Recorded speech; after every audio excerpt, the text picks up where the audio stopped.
भक्तों के चरित्रों का मनन करने से बहुत बल मिलता है। ध्यान पूर्वक सुने।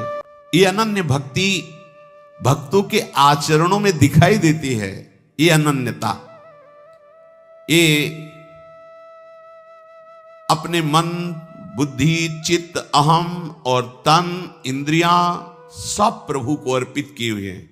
श्री आस्करण जी महाराज यद्यपि ये राजा हैं, जैसे लोगों का भ्रम होता है कि भगवान का भजन तो केवल भिक्षुक बन करके ही किया जा सकता है, कि हाँ कपड़े लत्ते फटे और एक लौकी का कमंडल, वही ऐसा नहीं है। बड़े बड़े चक्रवर्ती सम्राटों ने भक्ति की बाजी ऐसी जीत ली कि बड़े बड़े लंगोटी वाले उनके आगे झुक गए। ये नहीं सोचना चाहिए कि हम गृहस्थ हैं तो हम भगवान को कैसे प्राप्त कर सकते हैं। नहीं नहीं, आप केवल प्रभु के हो जाइए, क्योंकि प्रभु के हैं ही, और अपने मन वचन कर्म से उनको अपना स्वामी मान लीजिए। उनके जैसा प्यार करने वाला और कोई नहीं है। ये आस्करण जी पृथ्वीराज जी के पौत्र भीम सिंह जी के पुत्र थे और इनके गुरुदेव थे श्री कील्हदेव जी। ऐसे अद्भुत महान पुरुष गुरुदेव कि एक बार ध्यान में ऐसे मार्ग में बैठे हुए थे और बादशाह उधर से निकला तो सेवकों ने हटाने की कोशिश की। तो अब वो ध्यानस्थ थे, तो बादशाह को क्या पता कि ऐसा भी ध्यान होता है। उनको हिला रहे हैं, ध्यान से ही नहीं। तो आवेश आ गया। वो म्लेच्छ धर्मावलंबी था, उसने कहा बड़ी की सी कील इनके माथे पे ठोक दो, देखते हैं इनका कैसा ध्यान है। इतनी बड़ी कील जो छापे की आती है, पूरी कील हथौड़े से उनका ध्यान ही नहीं विचलित हुआ। कील्हदेव जी के मस्तक पर पूरी कील, क्योंकि शरीर में है ही नहीं, प्रभु में है। ऐसे गुरुदेव के शिष्य श्री आस्करण जी महाराज, और इनके ठाकुर का नाम श्री राधा मोहन जी। ये आठों पहर अपने ठाकुर जी की सेवा में रहते थे। सेवा धर्म बड़ा अमोघ है, इसीलिए सब सेवा धर्म का निर्वाह नहीं कर पाते। माला घुमा लेना, थोड़ा पाठ कर लेना हो सकता है सबसे, लेकिन श्री जी की सेवा, ठाकुर जी की सेवा, ये बड़ा समर्पण का भाव इसमें चाहिए। चाहे जितना शरीर बीमार हो या कष्ट हो, अगर हमारी जीने की सामर्थ्य है, चलने की सामर्थ्य है, तो हम अपनी ठाकुर सेवा के बिना नहीं रह सकते। चाहे बुखार हो, चाहे कष्ट हो, कुछ भी, निष्ठा, चमत्कार प्रकट हो जाता है सेवा से। न काम कर्म बीजानाम यस्य चेतस संभवः वासुदेवैक निलयः सा वै भागवतोत्तमः। जब ठाकुर सेवा में हमारी रति होने लगती तो स्वयं भोग की इच्छा अपने आप शांत हो जाती है। आज ये बनाए, ठाकुर जी को भोग लगाए, आज ऐसा इत्र, आज ऐसी पोशाक, आज ऐसी पत्रावली करेंगे। आज वो प्रभु के विषय में जब सोच प्रारंभ हो जाती तो देहाभिमान गलित हो जाता है और भगवत भक्ति का उदय हो जाता है। मनुष्यों में श्रेष्ठ मनुष्य आस्करण जी को कहा गया, क्योंकि श्रेष्ठ वही है जो श्री भगवान के चरणों का भजन और सेवन करता है। सेवन सेवा, नाम जप करते हुए ठाकुर जी की सेवा में तन मन प्राणों को जो समर्पित किए हुए है, उसको जो लाभ मिलता है बड़ी बड़ी साधनाओं से भी नहीं मिलता है। बहुलाश्व राजा विदेह राज जनकपुरी के राजा थे। इनका यह था कि प्रातःकालीन स्नान करके मंगला में प्रवेश हो जाते और 2 बजे तक पूरी सेवा करके मध्याह्न शयन कराने के बाद ही ये निकलते थे। ऋषियों के आगमन इनके यहां प्राय होते रहते थे। वहां बताया कि तुम जिन ठाकुर जी की सेवा करते हो, मूर्तिमान रूप हो करके द्वारिका में विराजमान है। हमारी प्रार्थना है कि एक बार साक्षात दर्शन करो जाकर के। राजा बहुलाश्व ने, वहीं श्रुतदेव ब्राह्मण भी वैसे ही भजन में लगे रहते थे, बड़े अकिंचन थे। बहुलाश्व ने सारथी को आज्ञा की, रथ तैयार करो, हम सेवा में जा रहे हैं, ठाकुर सेवा करके आएंगे, फिर चलेंगे द्वारिकाधीश के दर्शन करने। उस समय भगवान विराजमान थे। सेवा में जाते, मंगला से प्रारंभ करते। वो क्रम ऐसा था कि 2 बजे ठाकुर जी को मध्याह्न में जब शयन कराते, बाहर निकलते तो समय पूरा हो जाता। वर्षों रोज रथ तैयार होता, लेकिन सेवा से तो फिर क्या हुआ, उधर रथ की तैयारी की ठाकुर जी ने, दारुक को आदेश किया रथ तैयार करो। किस बात के लिए? बहुलाश्व के दर्शन करने हम जा रहे हैं, सेवा का फल। और साथ में कौन था? श्री सुखदेव जी, सनकादि बड़े बड़े महापुरुषों को साथ लेकर भगवान स्वयं विदेह नगरी में आए और साक्षात दर्शन और सेवा प्रदान की। सेवा बहुत कठिन वस्तु है। सेवा भगवान की जिसने पधराली, प्रियाजू की पधराली सेवा कर रहा है, आप समझो श्री जी के निकुंज में हो, संशय मत करना, सीधे आपको श्री जी अपनी सेवा में लेंगे यदि सेवा विराजमान। देखो साधना का फल होता है, सेवा का फल नहीं होता। सेवा का सीधा फल होता है स्वामी के समीप नित्य सेवा में पहुंच जाना। आज तक हमें कहीं ऐसा प्रमाण नहीं मिला कि श्री जी की सेवा करने वाले की गति में अंतर हुआ हो। कहीं भी ऐसा, साधना से भ्रष्ट होते तो देखा गया, लेकिन श्री जी की परिचर्या करने वाला श्री जी को प्राप्त नहीं हुआ, ऐसा हमें अभी तक प्रमाण नहीं मिला। ये श्री राधा मोहन जी के आराध्य देव थे, आस्करन जी के, और ये सेवा में मगन रहते। देखो जब आप ठाकुर सेवा, जैसे आपको कि अब हम सेवा में रहेंगे तो हमारा काम कौन करेगा? तो पूरी सृष्टि तुम्हारे काम से चल रही है, तुम्हारे चलाए चल रही। अरे कुछ समय, घड़ी दो घड़ी तुम ऐसी निकालो जिससे एकांत चित्त से आनंद पूर्वक अपने लाडले ठाकुर को दुलार कर सको। उनको श्रृंगार करो, भोग लगाओ, आरती करो, 4 परिक्रमा करो, साष्टांग दंडवत करो। जीवन का परम लाभ है ये। पर नहीं, आप खाएंगे हलवा, गरम गरम पकौड़ी, चाय, और ठाकुर जी के सामने वो सफेद वाले दाना नहीं आते, चिरौरी रख दो अरे भाई तुम क्या कर रहे हो? चोरी कर रहे हो तुम। घर में ठाकुर विराजमान, घर के मालिक विराजमान, हमें जल्दी ऑफिस जाना है, गरम गरम परेठा ये वो सब, और ठाकुर जी के सामने हम तो देखते हैं जैसे कोई ठाकुर जी के दर्शन कराने के लिए लाता है तो 4 टाफी, वो भी प्लास्टिक से लिपटी हुई, मतलब देख केवल ले, खा भी नहीं सकते हो क्योंकि प्लास्टिक लगी हुई, ऊपर कवर एकदम ऐसे रखे हुए हैं। वो बोले हमारे लड्डू गोपाल हैं। जब गोपाल हैं तो टॉफी खोल पाएंगे क्या? अगर आपको टॉफी ही पवाली है तो आप खोल करके सुंदर एक कटोरी में रख करके थे, ऐसे 4 दाने चिरौरी रख दिए, कटे हुए मिश्री के टुकड़े रख दिए। अरे अनंत ब्रह्मांडों का भरण पोषण करने वाला तुम्हारी चिरौरी के लिए मर रहा है। हाँ, अगर तुम्हारे पास केवल चिरौरी ही है तो वो तृप्त हो जाएगा। तुम खाओ हलवा, उसको रखो, चिरौरी तुम पहनो, एक से एक बढ़िया कपड़ा, और ठाकुर जी के लिए अलग कपड़ा होता है दुकानों में, वो ठाकुर जी के लिए लेना है। पूजा, सत्यनारायण की पूजा की सामग्री गांव में जो परचून की दुकानें होती हैं कस्बों में, उनमें अलग होती है। बोले सुपारी देना, तो बोले पूजा के लिए, बोले हाँ, वो सड़ी सुपारी का अलग बैंक होता है, वो पूजा के लिए जाएगा। प्रभु के लिए तुम ऐसे चिरौरी रख देते हो। वो नारियल भी जिसमें पाली लो, देखो ना कथा, सत्यनारायण की कथा करनी, हमें नारियल दे दो। वो सूखा नारियल जो किसी काम में ले जाएगा वो सत्यनारायण के पास जाएगा। वो कपड़ा टून का ना पहन सकते हैं, ना ओढ़ सकते हैं, ना बिछा सकते हैं, ना पोछा लगा सकते हैं, वो ठाकुर जी के लिए बलिहारी है श्रद्धा। तो भी ठाकुर जी भी ऐसी व्यवस्था करते हैं, ना पहनने लायक ना ओढ़ने लायक, ऐसा तुम्हें नया जीवन देंगे, जरूरत ही नहीं पड़ेगी कपड़े की, घूमो वैसे ही।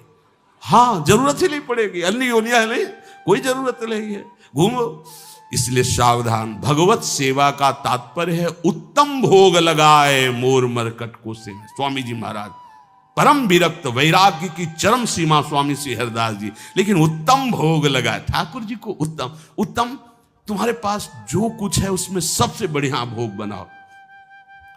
धन्ना जी के पास बाजरा की रोटी भी पूरी नहीं थी कि भरपेट पाले, तो 1 रोटी रोज ठाकुर को रखते थे। आधी ठाकुर जी पाते थे, आधी आप पाते थे। सुदामा जी के पास कौन सा माखन मिश्री था? वो तंदुल जो पछोरने से बाहर निकलते हैं, किसी काम में नहीं, वो लेके गए थे। ठाकुर जी पाते हो कहते आज मैं तृप्त हो गया। सबरी जी के पास क्या था? क्या था? जंगली बेर, कहीं कड़ुआ कसैला ना हो, इसलिए चख के मेरे रघुनाथ जी को कहीं कसैला ना लगे। प्रभु वाह वाह करके पा रहे। विदुरानी जी ने कौन सा 56 भोग पवाया, केले के छिलके भाव दशा में डूबी हुई। देखो हमारे ठाकुर को कुछ नहीं चाहिए, भाव से समझिए। ये बिहारी जी को 4 घंटे बैठने के लिए 10-10 लाख रुपए का फूल बंगला निकला, काम थोड़ी चलाया जाता है। अरे हमारे लाडले सरकार है, अगर 4 घंटे बैठ गए 10 लाख खर्चा हो गया तो क्या। अनंत ब्रह्मांडों का सृजन करने वाला ठाकुर हमारे पास नहीं है, तो ठाकुर जी को आपका भाव चाहिए। और आप तो सो बढ़िया पलंग में, और ठाकुर जी को एक छज्जा में विराजमान किए, छज्जा में ऐसे उतर नहीं सकते, मतलब कूदे तो वैसे ऊंचे, अगरबत्ती दिखा दी चले। आप तो नहीं, अपने लाड़िले ऐसे प्यार करो, ऐसी जगह सिंहासन रखो कि उतर कर अगर आपके वन विहार करना चाहे तो उतर लेना, ऐसा विराजमान करो आराम से। वो एकदम वो सिर्फ दीवार में ऐसी जगह, या तो बाहर वाले कमरे में, अपने कमरे में तो ठाकुर जी रहेंगे ही नहीं। अरे भाई अगर घर में ठाकुर जी तो उठते बैठते निकलते, उनके दर्शन हो रहे, चोरी क्या। तुम तो हमारे घर के माई बाप हो, सब देखो, चोरी क्या आपसे। आपको जो अच्छा न लगे सुधार देना, ऐसे रहना चाहिए। बिल्कुल भगवत प्राप्ति निश्चित है। ये सेवा पद्धति है, बड़े भाव से आप इसको स्वीकार कीजिए। हमारे लाडले बड़े कृपालु हैं। अरे जहर पिला रही है छाती में लगा के तो परम पद दे रहे हो, तुम दूध पिलाओगे तो तुम्हें परम पद नहीं मिलेगा। पूतना जहर लेकर के पिला रही बाल गोविंद को, अभी 6 दिन के ठाकुर हैं, उसे परम पद प्रदान किया, और आप रोज सुंदर सुंदर भोग लगा रहे हो और तुम्हें भगवत प्राप्ति नहीं होगी। ठाकुर जी की आरती उतार रहे हो, बलिहारी जा रहे हो, उनके सामने कीर्तन कर रहे हो, नृत्य कर, विश्वास तो करो ना, तुम्हें भगवत प्राप्ति हो जाएगी। आस्करण जी ने एक चौकीदार पूजा गृह के बाहर बैठाल दिया और कहा कोई भी भीतर आने ना पावे, क्योंकि एक बार भी सेवा में विक्षेप मुझे बर्दाश्त नहीं। तो ठीक 10 घड़ी का इन्होंने भी नियम, जो नियम लो उसका निर्वाह करो। 4 घंटे। दिल्ली का बादशाह किसी कारण से उधर आया हुआ था, उसने कहा मुझे आस्करण जी से तुरंत मिलाया जाए। पहले तो राजा लोग होते थे और बादशाह, अब जैसे मुख्यमंत्री और प्रधानमंत्री, राष्ट्रपति। तो जो मुख्यमंत्री हैं ये राजा हैं प्रदेश के, और वो संपूर्ण राज्यों का बादशाह उसे कहा जाता था। आस्करण जी को शीघ्र हमारे सामने उपस्थित किया जाए। प्रार्थना की कि महाराज असंभव, इस समय आस्करण जी महाराज अपने ठाकुर जी की सेवा में हैं और उनका आदेश है 4 घंटे कोई हमसे बात ना करे। आस्करण जी को सूचना देने के लिए बार बार सेवकों को आदेश किया, पर कोई भी सेवक बादशाह की आज्ञा पर नहीं उतरा। हम अपने राजा से ऐसा नहीं प्रार्थना कर सकते। 4 घंटे। बादशाह को बहुत कष्ट हुआ कि हमारी आज्ञा का उल्लंघन। तुरंत आदेश किया सेनापति को, बुलाओ, देखते हैं कि हमारी आज्ञा का उल्लंघन का परिणाम क्या होता है। सेनापति तुरंत उपस्थित हुआ। इस नगर के सबको दंड दिया जाए और बंदी बनाकर आस्करण को हमारे सामने लाया जाए, क्योंकि बादशाह है। अब अहम तो विराजमान है ही है, कोई परमहंस थोड़ी है कि अहंकार लीन हो गया है। बताया गया कि ठाकुर सेवा में, भगवत आराधना में 4 घंटे उनके पास कोई सूचना नहीं पहुंचाएगा। बादशाह की आज्ञा का उल्लंघन करने के कारण सब सैनिक जितने थे दब रहे थे। महाराज की तो आज्ञा है कि सूचना न दो, पर यहां तो सब गड़बड़ हो रहा है। बादशाह ही नाराज हो गया। बड़ी घबराहट पूरे नगर में फैल गई और पूरे सैनिकों में फैल गई। ये नरवरगढ़ ग्वालियर से दक्षिण में है। आस्करण जी ना शिकार खेलते थे, ना किसी को दंड देते थे, बस केवल भगवत सेवा, नाम जप, नाम कीर्तन। पूरे नगर को सब सुविधा, सबके घर में ठाकुर सेवा, सबके यहां नाम कीर्तन सुनाई देना चाहिए। जिसको जो जरूरत हो राज दरबार से ले जाए। किसी को लग सकता है अगर ऐसे बंटता रहेगा तो राज खजाना खत्म हो जाएगा। नहीं, अज्ञान से तुम सोचते हो। एक बार पूज्य पादुड़िया बाबा के यहाँ 500 लोगों का भोजन बना।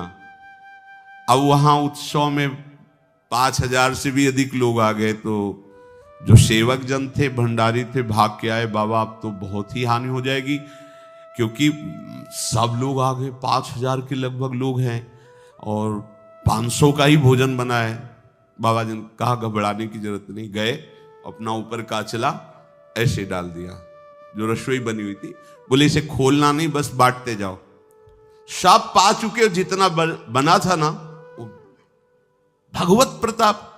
हरिराम व्यास जी की बेटी का ब्याह, रात्रि में बारातियों के स्वागत के लिए एक से एक सुंदर पकवान बने हुए थे, क्योंकि जिनके चेला मधुकर शाह राजा थे उनके पास कमी क्या, सब सुविधाएं।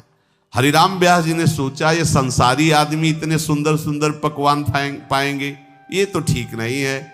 वृंदावन के संत जन लेंगे तो अपने ठाकुर का भोग लगाएंगे, पाएंगे, कीर्तन करेंगे। कोतवाल को बुलाया वृंदावन के और कहा सब वैष्णवजनों को कह दो कि तुरंत आ जाओ, रमनिया ले जाओ। देखो कैसी भावना है, बेटी का ब्याह है। बोले संसारी आदमी बाराती क्यों पाएंगे, अब आप हो तो कह दे अरे इज्जत चली जाएगी, बाबा जी को खवाने से क्या इज्जत है, बारातियों को खवाएंगे तो इज्जत बनेगी। ये किसकी, देहाभिमानियों की। और अपनी इज्जत क्या है, श्यामा श्याम। अगर रसिकों को पवाएंगे तो हमारी इज्जत बन जाएगी, श्यामा श्याम प्रसन्न हो जाएंगे। तो श्यामा श्याम प्रसन्न हो जाएंगे, बाराती भूखे रहेंगे, ऐसा कैसे हो सकता है, ऐसा हो ही नहीं सकता है। हरिराम व्यास जी के, अब उनके लिए तो कोई रोक नहीं, उन्हीं की बेटी का तो ब्याह है। जो भंडारे में सब जमा थे, लड्डू, गुलाब जामुन, ये वो सब भर भर के अमनिया, ले जाओ ले जाओ। अब ब्रजवासी संत जन सबको बांट दिया, पर जितना भंडारा था उतना नहीं बना रहा। कर तुम अकर तुम अन्यथा कर तुम सर्व समर्था सा ईश्वरा। तुम प्रभु के लिए समर्पित हो तो तुम्हारे यहां हानि कैसे हो सकती है कि हम भाई ठाकुर सेवा में समय देंगे तो हमारा काम बिगड़ जाएगा, ठाकुर जी की भोग राग की बात करेंगे तो पैसों की कमी हो जाएगी।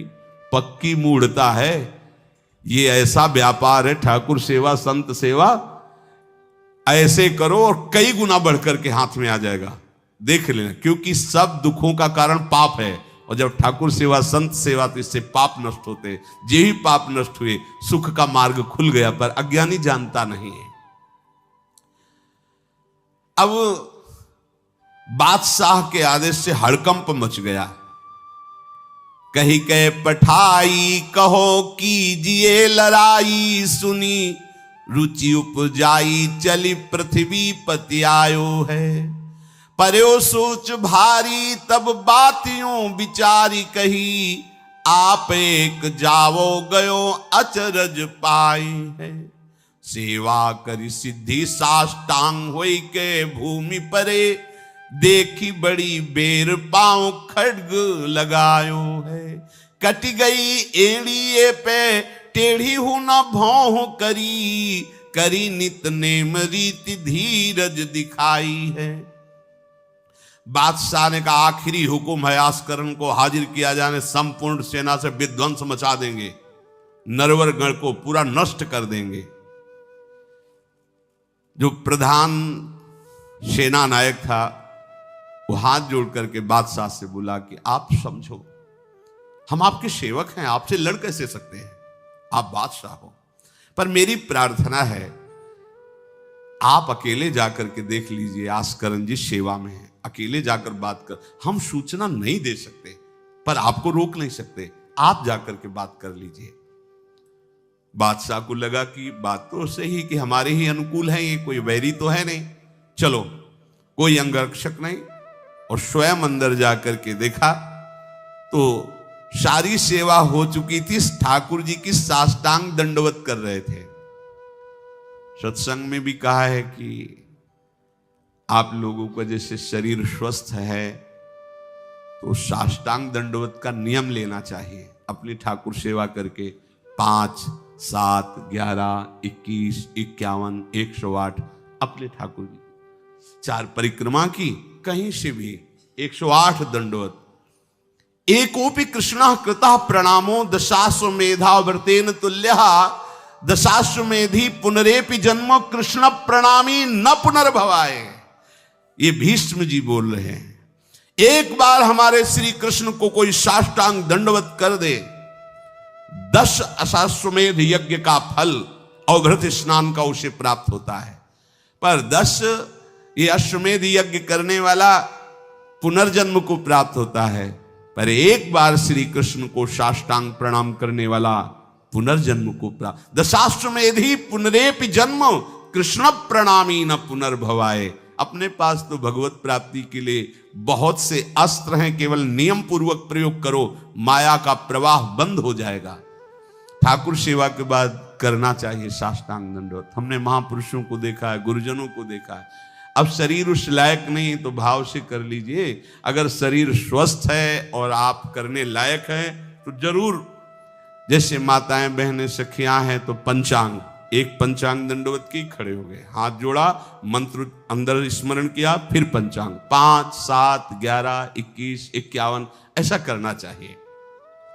आस्करण जी भगवत सेवा करके साष्टांग दंडवत कर रहे थे नियम पूर्वक। अब ये तो पता चल गया कि कोई आया है, पर ना नजर दी, ना बात की, ना रुके। उठे साष्टांग दंडवत, फिर उठे, फिर साष्टांग दंडवत। बादशाह खड़ा देखता रहा, ये तो ना हमारी तरफ देख रहे हैं ना बोल रहे हैं। बहुत देर हो गई, चुपचाप। पद का अभिमान होता है। अब वो बादशाह ठहरा, खींची तलवार, म्यान से निकाली और जब ये साष्टांग हुए तो मारा ऐसे, तो एड़ी उड़ गई, कट गई एड़ी आस्करण जी की।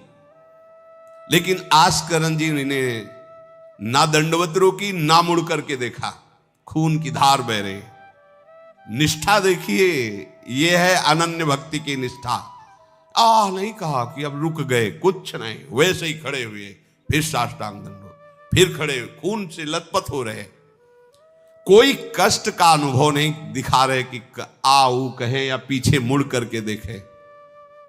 अब तो धैर्य छूट गया बादशाह कि ये मेरे से तो अपराध बन गया, ये कोई नाटक नहीं कर रहे, ये तो सच्ची में महान भागवत है।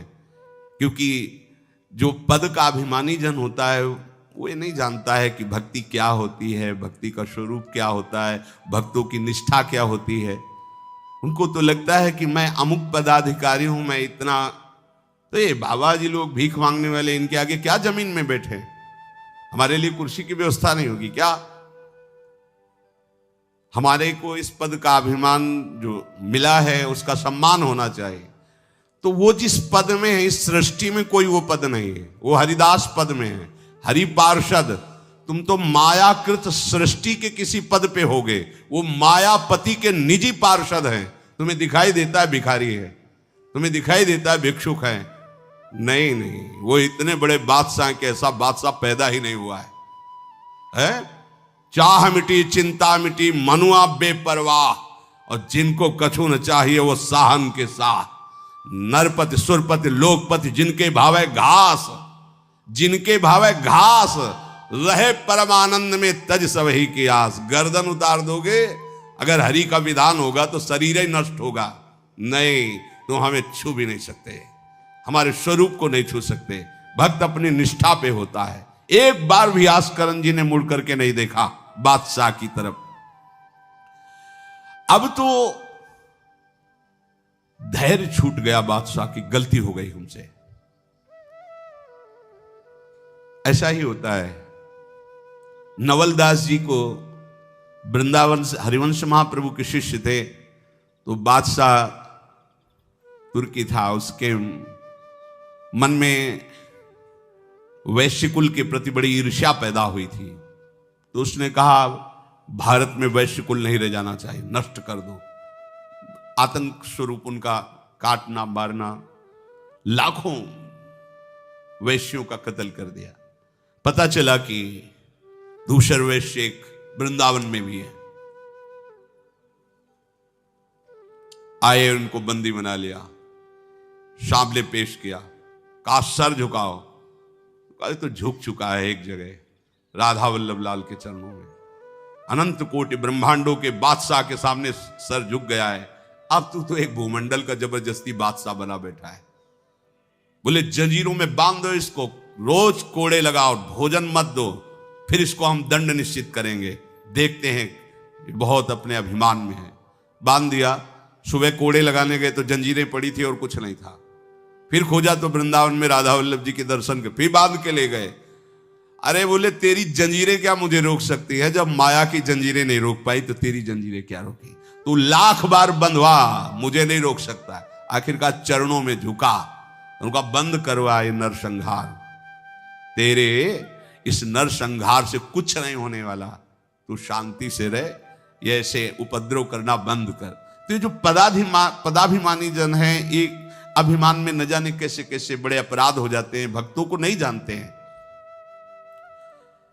उठी चिक डारी तब पाछे सो निहारी, कियो मुजरा विचारी बादशाह अति रीझे हैं। हित की सचाई यह ने कुना कचाई होत, चर्चा चलाई भाव सुन सुन भींजे हैं। बीते दिन को नृप भक्त सो समायो, पृथ्वीपति दुख पायो सुनि भोग हरि छीजे हैं। करे विप्र सेवा तिने गांव लिख न्यारे दिए, वाके प्राण न्यार लाड़ करो कही धीजे हैं। पूरी दंडवत की, ठाकुर जी को प्रार्थना की, चिक डाल दी जो मध्याह्न विश्राम की, फिर पीछे मुड़े। तब तक खून बह रहा है। पीछे मुड़कर देखा, बादशाह जोहार की, बिल्कुल गुस्सा नहीं। राजा को इनकी ये धैर्य शैली देखकर कि अपने इष्ट के प्रति निष्ठा और मेरे अपराध का कोई भी इनके ऊपर प्रभाव नहीं, रीझ गया, बहुत प्रसन्न हुआ और कहा आज मेरे नेत्र सफल हुए कि मैंने ऐसा निष्ठावान भक्त देखा। ना तो तुम्हारी भ्रकुटी में थोड़ा भी रोष है, और ना तुम्हें पीड़ा है, और ना कोई थकावट है। हम आपसे वार्ता करना चाहते हैं, क्या है आप में ऐसी सामर्थ्य कहां से आई कि आपने अपनी निष्ठा छोड़ी और तलवार से एड़ी काट दी? एड़ी, अरे ऐसे काट, जरा सा कुछ लग जाए तो देखो कैसा लगता है। एड़ी कट गई, खून निकल गई, दंडवती बंद नहीं हुई। जब वो बैठ करके भगवत भक्ति की बात की, बादशाह के आंसू आ गए। संत का यही प्रभाव होता है। देखो राजा है पर संत है। विभीषण जी से भगवान कहते, तुम सरीखे संत प्रिय मोरे, धरो देह नहीं आन। ये नहीं भूल होनी चाहिए कि अरे ये तो बड़े अच्छे कपड़े पहने, ऐसे ऐसे, ये क्या भक्ति करते हो। भक्ति का मतलब केवल इतना ही नहीं है कि भिक्षुक वेश हो। भक्ति किसी से भी हो सकती है, कोई भी हो सकता है, कहीं भी हो सकता है, क्योंकि सब भगवान के बंदे, सब भगवान को दुलार कर सकते हैं। अपनी कीमती रुमाल तत्काल पट्टी बांधी अपने हाथ से आस्करन जी के चरणों में। स्वयं बादशाह ने घुटने टेक कर तुरंत और कहा कि आज मैं निहाल हो गया। आपकी ये जो भक्ति है, ये जो निष्ठा है, आज प्रभु की हम पर बड़ी कृपा है जो मुझे दर्शन हुआ आप जैसे भक्ति की निष्ठा का। बादशाह अत्यंत प्रसन्न होकर के आपको क्या सुख प्रदान करें। होगा हमारी सेवा निष्ठा है, आप जब चाहते तब आदेश दे देते हैं, तो आप मुझे अपने आदेश से मुक्त कर दीजिए। आज के बाद हमारा कोई शासन आपके ऊपर लागू नहीं रहेगा। आप जब चाहें स्वेच्छा से आप आ सकते हैं, ना आए तो आपका राज्य, हमारा कोई अधिकार आज से नहीं। श्री आस्करन जी को एक बार बहुत शरीर में बुखार आ गया, इतना कष्ट पीड़ा होने लगी। अब वो कैसे सेवा करें, भीषण कष्ट है, उठा नहीं जा रहा। प्रातःकालीन बेला से ही सेवा प्रारंभ होती थी। बस उनको एक चिंता है कि अब सेवा कैसे होगी, सेवा कैसे होगी। उसी शिथिलता में भगवान अपने निजी सेवक में जो और परिचर्या करने में थे उनको आदेश किया चरणामृत पिला दो, ठीक हो जाएंगे। वो रात्रि में ही चरणामृत, महाराज ठाकुर जी ने कहा चरणामृत आप, जो ही चरणामृत पिया शरीर का रोग नष्ट हो गया, स्वस्थ हो गए, सुबह सेवा में गए। इसीलिए आप लोगों से प्रार्थना करते हैं, अकाल मृत्यु हरणम सर्वव्याधि विनाशनम श्री कृष्ण पादोदकम पीत्वा पुनर्जन्म न विद्यते। मान लो भैया, एक डॉक्टर औषधि देता है, पैसे लेता है, फीस के पैसे भी लेता है, और ना फायदा करे तो भी उसी दवाइयों का तुम आश्रय लेते हो। हम कह रहे हैं कि संसार से मुक्त होने के लिए चरणामृत सिद्ध औषधि है। रोज चरणामृत ठाकुर जी का पियो, कोई पैसा नहीं लगता। बिहारी जी, राधा वल्लभ, राधा रमन, जहां चाहो, बड़े उदार ठाकुर। चरणामृत, अगर इतना चरणामृत मिला उसमें आप 1 लीटर जल मिला लीजिए, चलता रहेगा। जब कमी लगे फिर जल मिला लीजिए, चरणामृत ही रहेगा। आप वर्षों इतने चरणामृत को पी सकते हैं जल मिला मिला के, अकाल मृत्यु नहीं होगी। समस्त रोगों के नाश करने की सामर्थ्य चरणामृत में है। कोई भी व्याधि आपको परास्त नहीं कर पाएगी। और पुनर्जन्म न विद्यते, हम भगवान के धाम में चरणामृत के प्रभाव से चले जाएंगे। अब इस पर श्रद्धा कितनी है देखो आप, 10 बार वर्णन किया होगा। नियम से चरणामृत पियो, अपने ठाकुर जी का, श्री जी का चरणामृत पात्र में रख लो, 2 बार 3 बार दिन में पियो। चरणामृत आपको अकाल मृत्यु हरणम सर्वव्याधि विनाशनम श्री कृष्ण पादोदकम पीत्वा पुनर्जन्म न विद्यते। एक बार किसी विपक्ष राजा ने आक्रमण कर दिया आस्करन जी के ऊपर। आस्करन जी के जब बात पता चली कि वो आक्रमण, तो उनका प्रभु हमसे मार काट नहीं होगा, सब में आप विराजमान हो, अब हमसे नहीं हो, या तो राजपद हटाओ, मुझे कहीं एकांत ले चलो, मैं आपके लिए रोऊं तड़पूं, अब ये सब नहीं होगा कि अब हम फिर तलवार उठाएं, मार काट शुरू करें। पर अंदर से आया कि तुम राजा हो तो प्रजा की रक्षा करना तुम्हारा कर्तव्य है। तो उन्होंने पूरी सेना सजाई, जानते हो कैसे? सब मंजीरा लो और स्वयं बोले नाम कीर्तन करो, राधा वल्लभ श्री हरिवाल श्री वृंदावन श्री। कहां जा रहे? बोले युद्ध करने जा रहे हैं। ऐसे युद्ध होता है। प्रभु से कहा हमसे मारकाट होने वाले नहीं, जब हमारा कर्तव्य ही तो हम ये कर्तव्य कर रहे हैं। राधा वल्लभ श्री हरिवंश, राधा नाम कीर्तन।